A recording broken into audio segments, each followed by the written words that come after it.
이곳의 경제데이트 35회 2부를 시작합니다. 안녕하세요. 저는 길경식입니다. 네, 안녕하세요. 서성민입니다. 네, 김광수입니다.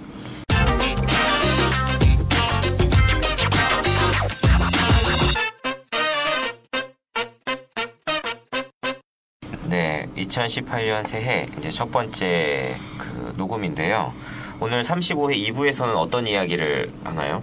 네, 이제 해가 바뀌면서 이제 1월 1일이 됐죠. 그날 이제 북한의 김정은 조선노동당 위원장이 이제 신년사를 발표를 했는데 이 양반이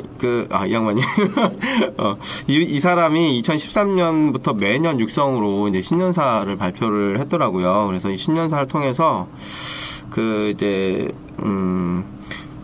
북한이 평창 동계올림픽에 대표단을 파견할 의향이 있고 이를 위한 이제 당국자들이 조속한 회담 필요성을 언급하는 기자회견을 했다고 하는데 이제 누가 이렇게 기사를 보니까 네 가지로 이렇게 내용을 정리를 했더라고요.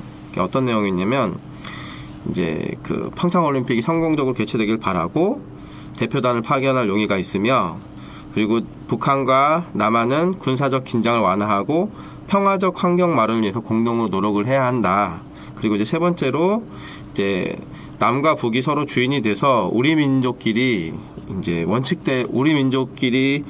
그 원칙에서 풀어야 한다. 그리고 이제 마지막 내용으로 핵 단수가 내 책상에 있다.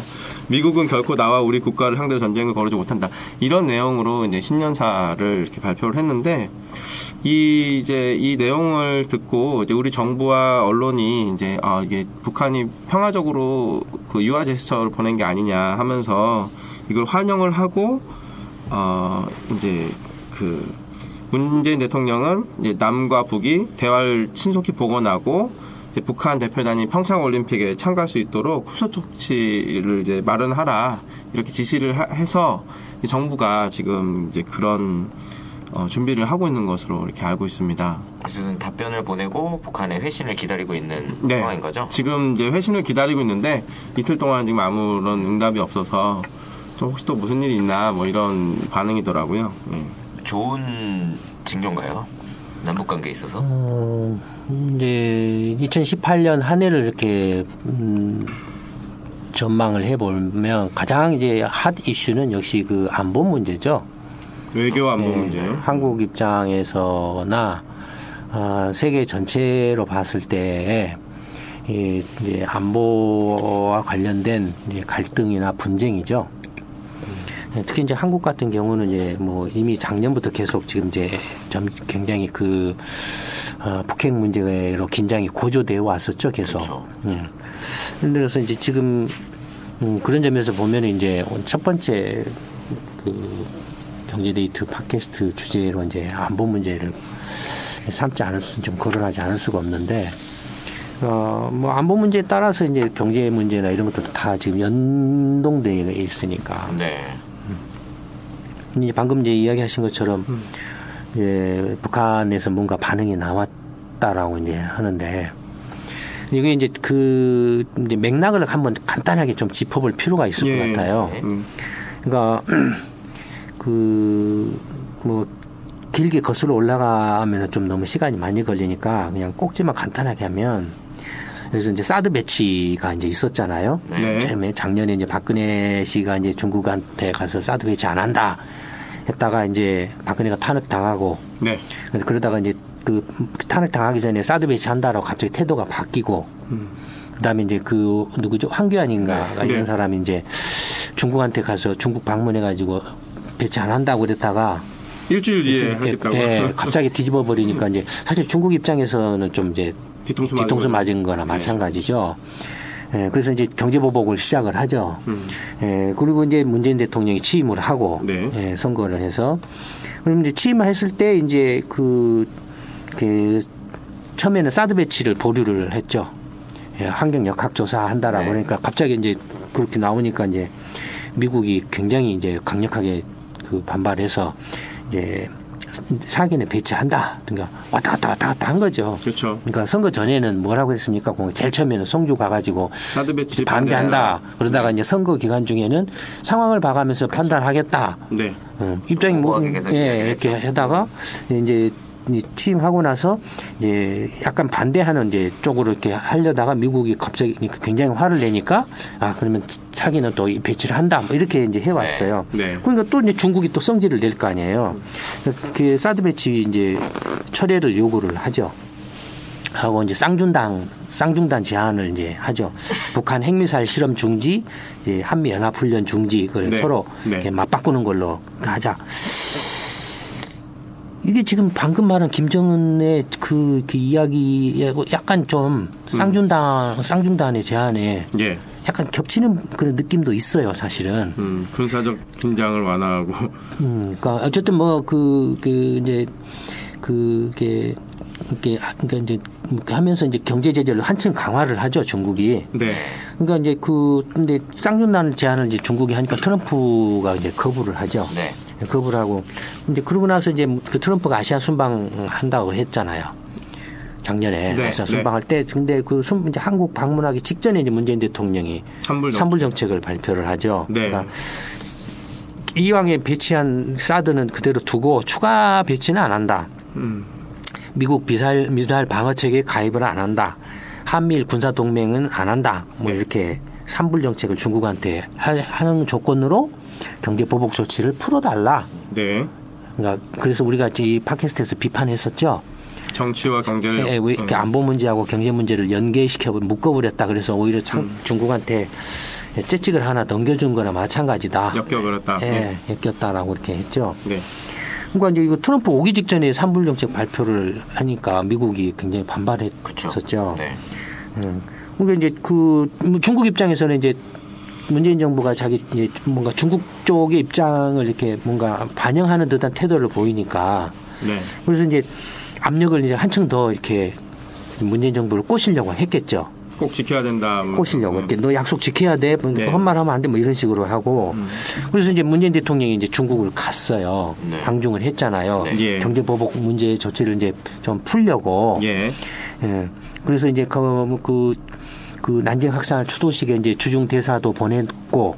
근데 정작 그 시진핑은 난징 학살 그 추도식에서 일본에 대해서 이렇게 과격한 발언을 안 했어요. 왜냐하면 지금 물밑에서 일본하고 중국 간의 물밑에서 다시 지금 그 정상회담을 이렇게 추진하려고 하는 이렇게 뭐랄까 협상이랄까 이렇게 물밑 교섭이 지금 현재 진행 중에 있는 걸로 보여요. 그러니까 이제 어쨌든 간에 뭐 이렇게 그런 데다가 그다음에 뭐 문재인 대통령이 갔는데 공항에서 뭐 중국 외교차가 안보가 왔다. 영접을 했다. 이게 미국 언론들도 푸대접이다 뭐다. 뭐 이렇게 하고 한국의 뭐 일부 수국 언론들이나 이런저런 언론들도 결례다 뭐다 뭐 이렇게 왕따다 뭐다 이런 말들이 했었잖아요. 그다음에 기자 두드러 맞고 기자 폭행 문제가 있었죠. 그다음에 공동성명 발표가 없었고 다만 이제 그 한반도에서 전쟁은 안 된다 뭐 이런 이제 이야기를 했는데 요건 이제 뭐 미국 트럼프가 대북 이제 그 군사적 옵션은 살아있다 뭐 이런 식으로 계속 하니까. 근데 정작 이제 방중의 근본 그 가장 중요한 목적인 경제 보복 조치 해제에 대해서는 이런 방구 사실은 그런 게 없었어요. 힘없는 리커창만 경제 협력은 계속 한다라는 원칙만 표명했을 뿐이지. 실제로 그 경제 보복을 안 한 해제를 하나요? 어쩌냐 이런 구체적인 이야기는 없었어요. 실제로 이제 막 문재인 대통령이 방중회가 돌아온 직후에 뭐 있었습니까? 전투기 중국 전투기 하고 폭격기가 영공 침범해서 이제 뭐 한국 전투기가 발진하기도 했죠. 그다음에 중국 어선이 이렇게 해양 경비정을 이렇게 덮치려고 하기도 했죠. 그러니까 이게 그러면서 또 이제 그 경제 보복 조치를 풀려고 방중을 했는데 갔다 온 뒤 5일 후에 그 산동인가 어딘가에서 중국 단체 관광 금지가 다시 이렇게 드러나고 1:1로 사업 참여에도 이렇게 찬바람 불고 도대체 뭐냐 이런 상황이 됐죠.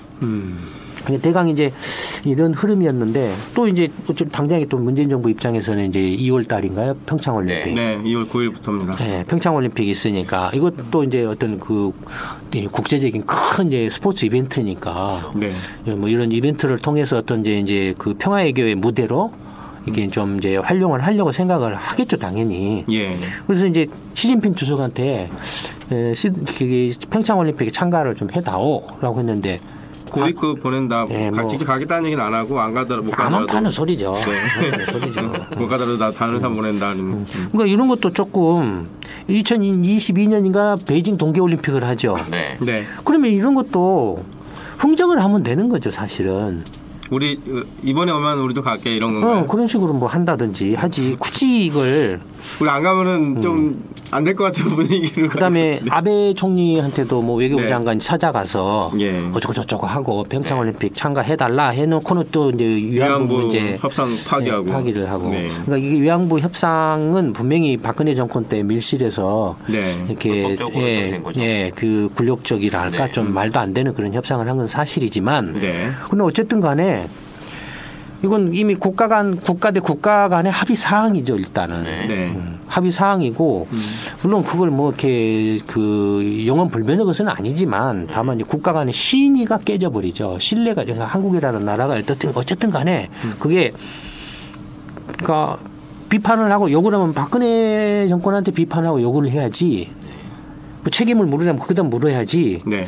어쨌든 정권이 바뀌었다라고 해서 국제적인 어떤 그 협약이나 이런 것들을 깨트려 버린다라면 그건 신뢰를 잃어버리는 거죠. 일단은 네. 뭐 그것이 뭐 위안부 문제가 됐든 다른 문제가 됐든 어떤 문제가 됐든 관계 없이 원칙론적으로 그렇게 돼버리죠. 참. 그러니까 이런 문제도 그러면서도 아베 총리한테 평창 올림픽 참가를 가서 말을 한다라는 거예요. 그러니까 상식적으로 생각해 보면 이 문제를 설령 꺼낸다고 해도 타이밍이라는 걸 생각해 볼 수 있잖아요. 그렇죠. 그러니까 평창 올림픽 와다오 아베 총리한테 가서 말해놓고 그다음에 올림픽 끝난 후에 가서 위안부 문제를 이야기를 한다든지. 근데 이게 이 사람들 내가 지금 보면은 내가 생각이 없는 것 같은 그런 게 들어요. 그렇죠. 그러니까 아니 올림픽 목전에 위안부 문제를 터트려놓고 아베한테 가서 올림픽 참가해다오 오겠어요 이게? 그러니까 어쨌든 그런 거고 그다음에 이제 뭐 북한에 대해서도 이제 평창올림픽 참가를 해달라라고 말을 했는데 네. 거의 이제 북한이 이렇게 아무런 반응을 안 보이다가 지금 이제 그 반응을 보인 거죠. 그렇죠. 근데 이게 반응을 보이기 전에 지금 이제 북한이 이제 제재를 받고 있잖아요. 그렇죠. 네. 경제 제재. 네, 제재를 받고 있는데 직전에 무슨 일이 있었냐면 이제 북한의 이제 석유 제품 수입을 이제 트럼프는 90%까지 지금 줄여야 된다라고 주장을 하고 있죠. 지금 얼마까지인가? 근데 석유 지금 제재를 가하고 있잖아요. 네. 그러니까 여러분들이 일반 사람들이나 상당수 사람들은 북한 상황을 잘 모르실 거예요. 근데 저도 뭐 물론 북한을 가본 적은 없으니까 하지만 그러나 저는 안 가봐도 알아요. 일반 국민들이 생각하시는 것하고 달리 북한이 놀랍게도 굉장히 지금 시장 경제화돼 있어요. 경제 성장률도 최근에 되게 이미 2003년인가 이제 그때 이제 김정은 국방위원장 시절에 2001년하고 2003년에 그 시장 관리 경제인가 그러니까 배급제를 없애고 시장 경제 체제를 도입한다 그래가지고 장터마다인가 뭔가 이런 것도 막 도입을 하고 이렇게 해서 거의 시장 경제로 넘어와 있어요. 경제로. 그러니까 예전에 우리 이렇게 방공 교육이나 그런 교육을 받던 시절하고 또는 탈북자들이 막 대량으로 넘어오던 시절하고 많이 달라요. 많이 달라요. 그러니까 그러니까 경제 자체는 상당히 이제 시장 경제로 넘어와 있어요. 그러니까 그런 걸 이제 염두에 두면 휘발유 같은 석유나 이런 수요들이 상당히 이렇게 많아요. 생각보다 자동차나 이런 것도 많이 보급이 되고 해서 북한에 뭐 휴대폰이 없는 것 같지만 이미 그 한국 휴대폰 쓸 때부터 북한도 휴대폰이 있었어요. 그 공산당 이야 이렇게 좀 높은 뭐 고위급 뭐 이런 사람들은 다 쓰는 거죠. 제가 그 기억하기로 2003년인가 2003년인가 2004년 무렵에도 북한의 휴대폰이 그러니까 지금 스마트폰이 아닌 휴대폰이 그 당시에 휴대폰이었으니까 네. 10만 대 정도 보급이 돼 있었어요. 그 당시에. 그러니까 그 인민들은 고통을 받지만 근데 어쨌든 그런 상황에서 직전에 무슨 일이 있었냐면 그 이제 뭐 언론 보도에 의하면 싱가포르 선적이란가 또 홍콩 선적인가의 배가 공해상에서 네. 북한 배한테 기름을 맞아요. 예, 기름을 이렇게 몰래 옮겨 심어서 이렇게 파는 걸 걸린 거예요. 네. 걸린 거예요. 그럼 누가 잡은 줄 아세요? 누가 잡? 문재인 정부가 잡았어요. 문재인 정부가 잡아가지고 네. 미국한테 찔렀어요. 미국한테 찔르니까 트럼프 정부가 칭찬을 해줬어요. 안 그래도 이제 믿게 보고 있었는데, 네네네. 믿게 보고 있었는데, 그러면서 그 중국에 대해서 트럼프 정부가 굉장히 지금 강경하게 나오고 있어요. 거기에도 어쨌든 중국이 연결이 네, 돼요. 근데 그걸 따져보니까 거의 중국 빼다 뭐 네. 이런 식으로 네. 된 거예요. 그러면 문재인 정부가 좀 맥락을 한번 생각을 해보세요. 작년 연말에 방중을 했어요. 네. 경제 보복 조치 풀어다오.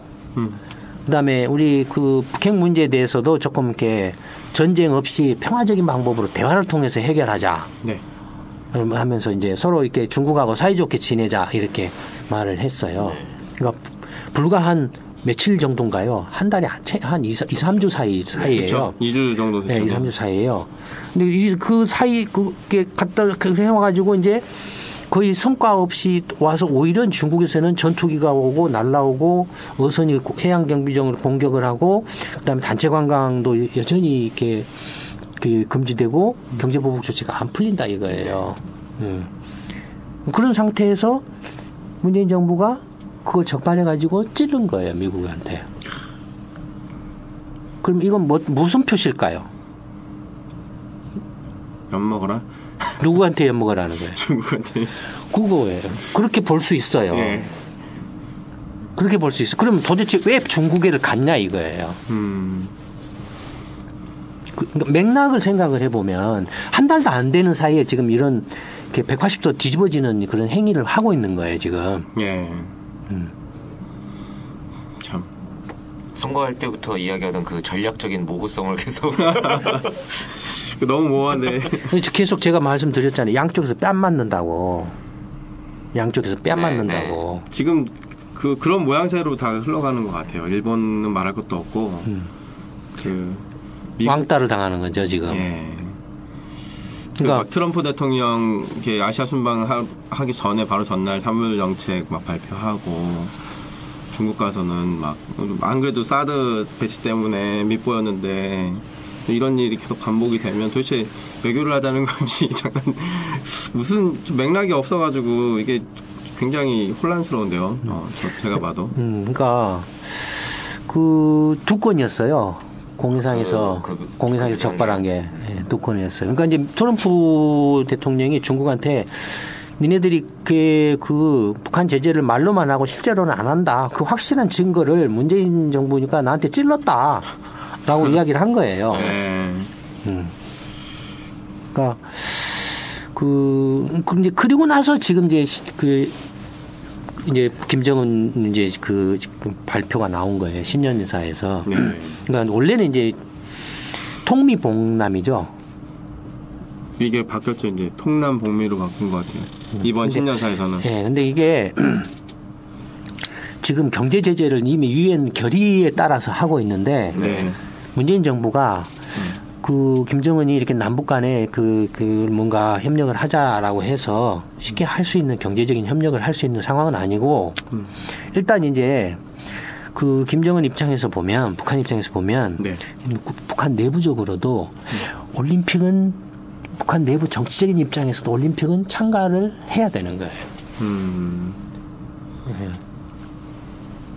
왜냐면 그게 정치적 선전수단에 굉장히 그 강력한 선전수단이거든요. 그런 것들이. 네. 되게. 스포츠나 이런. 이런 것들이 공산주의 국가들에 있어서 어떤 그 정권의 어떤 홍보랄까? 네. 뭐 이런 것들을 굉장히 이용하기 좋은 그렇죠. 그런 수단이에요. 그 메달이나 이런 걸 하나 따면 사실 영웅이 되는 되고. 인민의 영웅이 되는 거죠. 그러니까 이런 것들 한 번도 생각을 안 해본 거예요. 지금 문재인 정부가. 그러니까 예를 들어서 북한한테 그냥 평창올림픽 참가해라. 이렇게 권유만 하고 그냥 기다리면 참가 안 하면 스스로 더 이제 왕따 되거든요. 네. 왕따 되거든요. 근데 이건 북한 입장에서는 참가 안 하는 것보다는 하는 게 득이에요. 그렇죠. 국제적으로도 자기들이 어떤 그 북한 입장에서 이게 우리가 어떤 그 전쟁 광이라든지 이런 게 아니다. 우리는 평화주의자야. 네. 미 제국주의자가 우리를 위협하려고 해서 우리는 방어수단으로 핵무기를 개발하는 거야. 이런 걸 홍보하고 그래서 그런 스포츠 대회 같은데 평화적으로 참가한다. 라는 걸 보이는 거예요. 일단은 그런 게 있어요. 있기 때문에 그냥 한번 말만 던져놓고 그냥 가만히 있으면 올 가능성이 높아요. 근데 왔잖아요, 사실은. 네. 왔잖아요. 네. 그다음에 또 하나는 이제 그 경제 제재가 그 말씀드렸잖아요. 북한하고 이란하고 러시아가 지금 이제 경제 제재를 받고 있어요. 네. 그 외에 뭐 시리아나 이런 데도 좀 있지만 그러나 이제 지금 경제 제재를 받고 있는 데가 이제 북한하고 러시아하고 이란인데 러시아에 대한 우크라이나 침공으로 러시아는 경제 제재를 받았잖아요. 받고 있잖아요. 네. 러시아는 경제 제재를 했는데 어떤가요, 상황이? 많이 경제가 쪼그라들었죠. 많이 타격을 받긴 받았어요. 받았는데 그래도 러시아는 자원 대국이에요. 그렇죠. 자원 대국이에요. 또 식량 대국이에요. 밀생산이나 식량 대국, 자원 대국에서 자급자족을 할 수가 있어요. 버티는 건 가능하다. 버티는 게 가능해요. 그러니까 이제 서방의 어떤 그 공업 제품이나 이런 건 생활 필수품이나 이런 것을 좀 쪼달려도 기본적으로 겨울철에 무슨 가스가 없어가지고 얼어 죽는다든지 먹을 게 없어가지고 굶어 죽는다든지 그런 일은 없어요. 네. 다음에 이란은 어떨까요? 이란 또 석유가 나는 나라. 석유는 나요. 석유도 나고 식량이 자급자족이 되네. 네, 식량도 괜찮아요. 그래요. 근데 뭐냐면은 이제 한 40년 정도 이란 혁명이 1980년대 초에 이제 시작된 호메이니 혁명. 그 이란 혁명이 시작된 이래로 지금 이제 종교 국가잖아요. 그렇죠. 신정국가. 거의 이제 40년 동안 지속돼 왔죠. 네. 40년 동안 봉쇄를 당하다 보니까 어떻게 되겠습니까? 그 생활이 익숙해진 것 같은데요. 근데 완전히 이제 망가져 버렸죠, 사실은 경제가. 망가져 버렸죠. 그러니까 지금 이제 모든 것이 부족한 상태예요. 네. 그러니까 지금 인플레가 막 10%를 넘어가요. 실업률은 막 15, 말이 그렇지 한 10몇 프로. 거의 뭐 그냥 실업률도 그냥 실업자가 드글드글해요. 그러니까 지금 이란에서 데모 일어나고 있잖아요. 이제 한계 왔어요. 한계 오니까 지금 그 데모가 어떤 데모입니까? 시위가 어떤 시위입니까? 지금 그 이란의 최고 종교 지도는 하메니라는 사람이 최고 종교 지도자예요. 네. 그 사람한테 죽어라라는 그런 데모를 하고 있어요. 내가 어차피 굶어 죽으나 이렇게 죽으나 저렇게 죽으나 마찬가지다. 라는 식으로 데모가. 그러니까 지금 이제 기본적으로 삶 자체가 이제 유지가 안 되는 상황까지 온 거예요. 그러니까 지금 지금 이제 그 온건파 정부가 지금 이란에 저번에 오바마 정부 때 2016년 1월에 이제 폐기 합의를 해가지고 이제 1단계 제재만 지금 완화가 됐거든요. 핵 시설이나 핵 무기나 이런 것들만 다 이제 폐기가 돼서 아마 이제 미사일 대륙 이제 스커드 미사일 같은 그런 미사일 있죠. 미사일은 이제 아직도 개발을 하고 있어서 그 이제 2단계 제재 지금 이제 아직도 그 해제가 안 된 상태예요. 일부만 해제가 네, 1단계만 해제가 됐고 핵과 관련된 것만 해제가 됐고 미사일과 관련된 그 제재는 여전히 지금 남아 있어요. 근데 이제 2016년에 했는데 지금 한 2년 정도 지났잖아요. 그렇죠. 네. 2년 지났나요? 그러니까 2년 정도 지났죠. 2년 정도 지났는데 그래서 상당히 이제 이란 국민들이 이제 온건파 정부가 등장해서 이렇게 이제 핵 폐기도 하고 핵이 무슨 밥 먹여주냐. 우리가 당장 굶어 죽게 생겼는데 이렇게 등장해서 뭡니까 이제 경제 제재가 풀려졌으니까 좀 좋아질 거라고 기대를 많이 했는데 상황은 전혀 안 그랬어요. 오히려 달라진 게 없어요. 트럼프 정부가 등장해가지고 달라진 게 없고 더 악화됐어요. 그러니까는 이제 이게 종교 이슬람교가 뭐냐? 종교가 뭐냐? 이제 굶어 죽게 생겼으니까. 종교 힘으로도 극복이 안 되는. 네, 종교가 뭐냐? 종교가 밥 먹여주냐? 이런 말까지 나와야지. 그다음에 아니 지금 우리도 굶어 죽는 판에 무슨 그 시리아하고 뭐고 무슨 시아판에 수니판에 뭐 이렇게 아랍권이네 우리가 굶어 죽는 판에 다른 아랍권 챙길 여력이 어디가 있냐. 그다음에 일반 이란 국민들은 굶어 죽는데 이란 종교 지도자들은 초호화판 이렇게 생활을 한다 이거예요. 참. 그러니까 종교 지도자라고 하는 사람들은 그냥 흥청망청 살고 일반 국민들은 굶어 죽냐 이게 뭐냐. 뭐 이런 거예요 지금.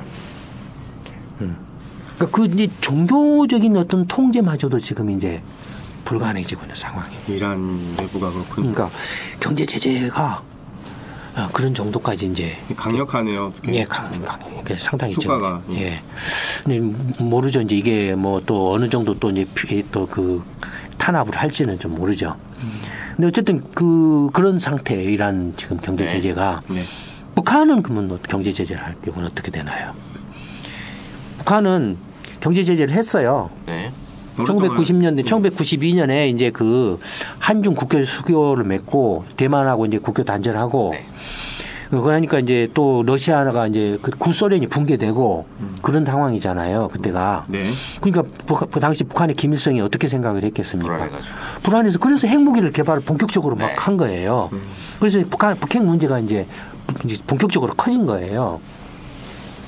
근데 그래서 경제 제재도 막 이제 시작된 거죠. 근데 1990년대는 경제 제재를 했는데 어떻게 됐습니까? 그걸 북한은 어떻게 했나? 북한은 뭐 자원이 있습니까? 아니요. 뭐 식량이 풍부합니까? 고난의 행군 할 정도로. 그래서 몇십만 명이 굶어 죽어버렸어요. 그러니까 몇십만 명이 굶어 죽어도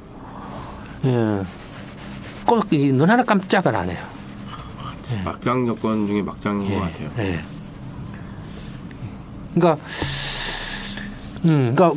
그때는 그렇게 됐어요. 근데 이제 DJ가 들어와서 이제 햇볕 정책을 하고 90년대 후반에 이제 이른바 남북 이제 경제 협력이 이제 확대되고 뭐 하고 하면서 북한이 그걸 통해서 이제 이른바 경제 특구를 만든다. 신유지라든지 이런저런 데다가 특구를 만들고 이제 개방을 한다. 그래서 뭐 그 당시 김정일이 이제 상하이도 갔다 오고 모스크바도 갔다 오고 기차 타고 막 이렇게 하면서 그때 시장 경제로 전환을 했어요. 그때.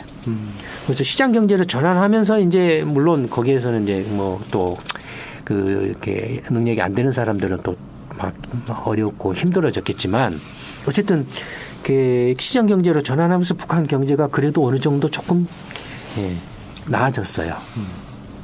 나아졌어요.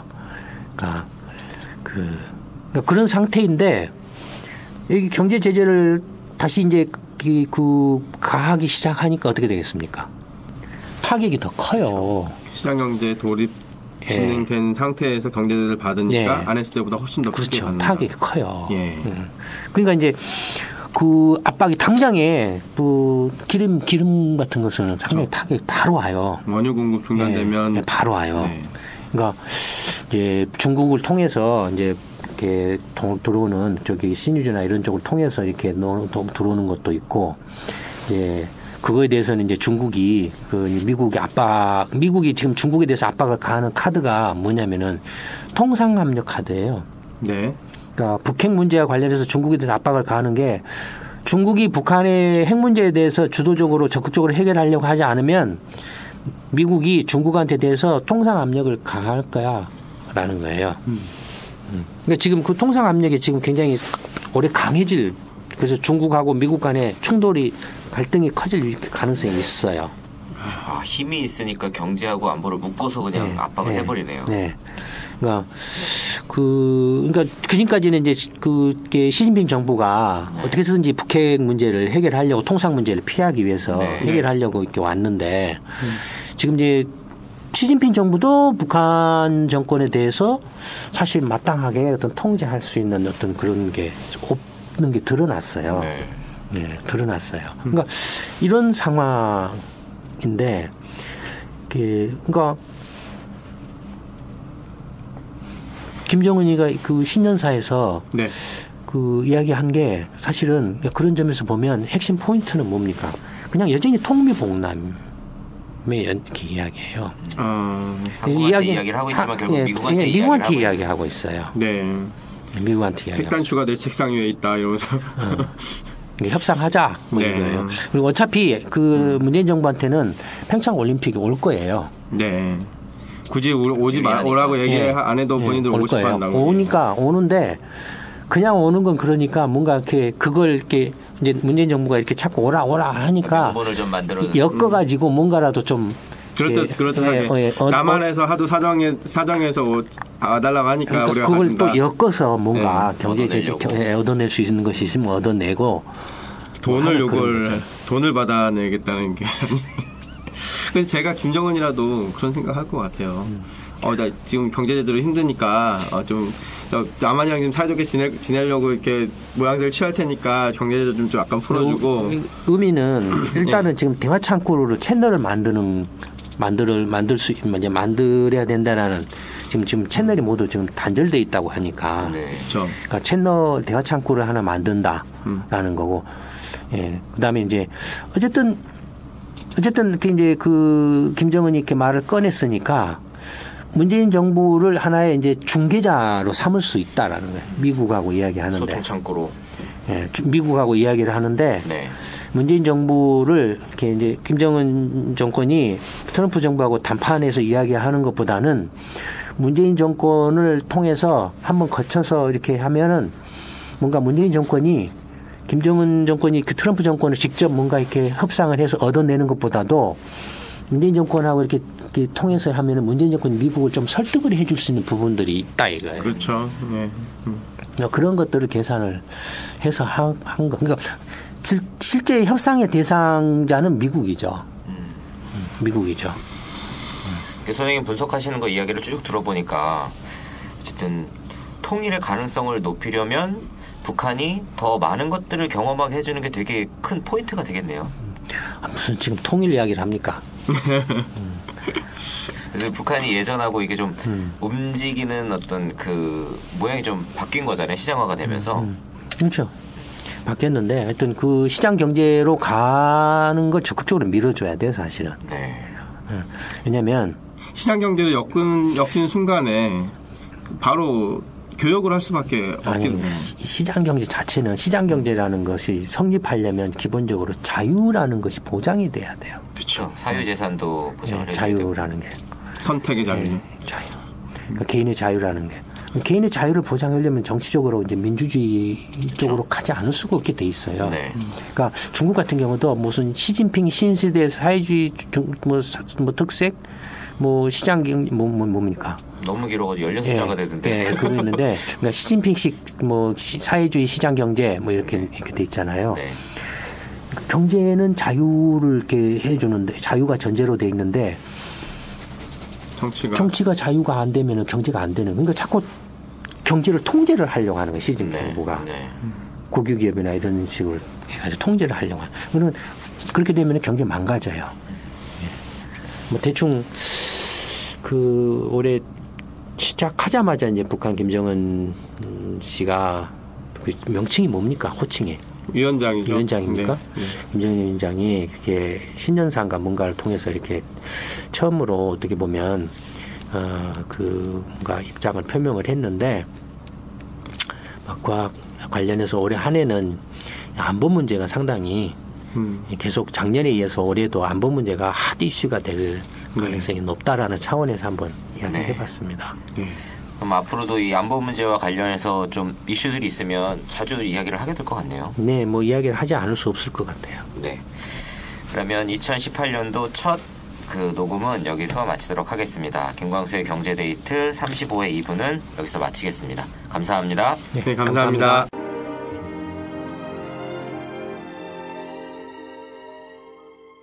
이순신 프로젝트 정책 아카데미는 평범한 직장인, 가정주부, 자영업자, 전문직 종사자, 교수, 대학생 등 다양한 분들이 함께하고 있습니다. 당신은 어떻게 이순신 프로젝트 정책 아카데미에 참여하게 되셨나요?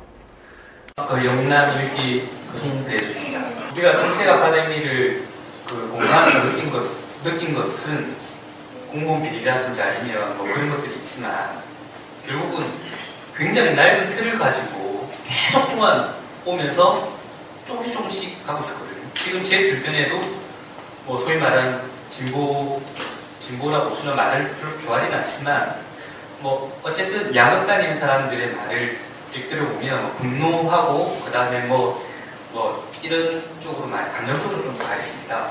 근데 또 가운데서 얘기를 하면요, 그 사람들은 왜 우리 편 안 되냐 이렇게 또 얘기를 하거든요. 저는 그렇게 생각합니다. 김광수 경제연구소에서 정책 아카데미를 들으면 차분해질 수 있고 또 냉정해질 수 있다고 생각합니다. 그 이유는 바로 정확하게 알기 때문이라고 생각하거든요. 정확하게 모르기 때문에 왜 이게 지금 잘못되는지, 그리고 꼭 보면 뭐 교육이면 문제가 있으면 교육 부분에서 이렇게 하면 된다. 지금 나오는 것들은 다 그렇지만 결국은 교육 문제하고 에너지 문제하고 같이 섞여 있는 데들이 연결되어 있는 게 너무나 많습니다. 그렇기 때문에 여기에서 정치 아카데미를 해야만 우리나라는 지금 낡은 제도를 조금씩 자르는 게 아니라 완전히 끊어내서 나가야 한다고 느끼기 때문에